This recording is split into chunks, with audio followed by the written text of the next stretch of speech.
مونږ کله هم قرآن اورو څنګه چې دا روژو کې امام مونږ ته ټول قرآن لولي او مونږ یې اورو نو مونږ ته کله هم دې خبرې احساس کیږي چې دا چا کلام دی. دا څوک دی کوم مونږ سره خبرې کوي؟ دا هغه خدای دی چې مونږ تخلیق کړي یو.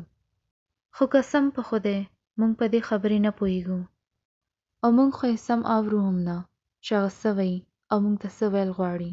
چې زمونږ مور پلار یې مونږ سره خبرې کوي نو هغوی ته مونږ زیات غوږ ایږدو، خو کله مونږ سره الله خبرې کوي نو مونږ ته خوب راځي او مونږ ستړي شو او بیا مونږ سوچ کوو چې دا امام به کله خلاصوي او زړه مې غواړي چې دلته څملم. تاسو لږ هم سوچ کوئ چې دا تاسو سره الله خبرې کوي. تاسو ته د دې احساس شته چې دا څومره غټ نعمت دی چې تاسو د الله کلام لوستلی شئ، څه وخت هم زړه غواړي نو پوهېدی شئ چې ستاسو خالق اوس هم تاسو سره خبرې کوي او الله مونږ باندې دومره غټ انعام کړی دی.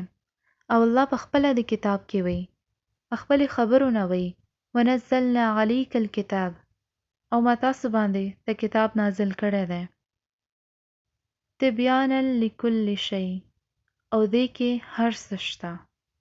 په دې کې ما هر شی بیان کړی دی، دې کې ما هر څه ویلي دي او هر څه مې ښیلي دي. نو تاسو ته الله خبرې باندې شک کوئ؟ هغې خبرې باندې، هغې د خپلې خبرې باندې ایمان نه لرئ چې هغې خبره رښتیا ده؟ نو یعنی د هغې کتاب کې د هر شی په اړه علم دی. هغې کتاب کې د دنیا هر علم موجود دی. یعنی هغه کتاب کوم مونږ پرېښی دی، کوم د زمونږ المارو او شلفونو باندې پروت وي او دوړې ورباندې پروزي، هغه هر شی لري کوم تاسو له د دنیا ژوند تېرولو دپاره پکار دی. الله هر څه پکې بیان کړي دي، خو مونږ هغې نه خپل مخ اړولی دی او سترګې بندې کړي دي. او کله چې زمونږ مخکې لوستلی کېږي نو مونږ بیا هم نه اورو. او بیا الله دې نه نور وایي وهده، چې دا یو هدایت دی، ورحمه، او دا یو رحمت دی. او بیا وایي وبشرا للمحسنین، چې دې کې ښه خبر دی هغوی خلکو دپاره کوم ایمان لري.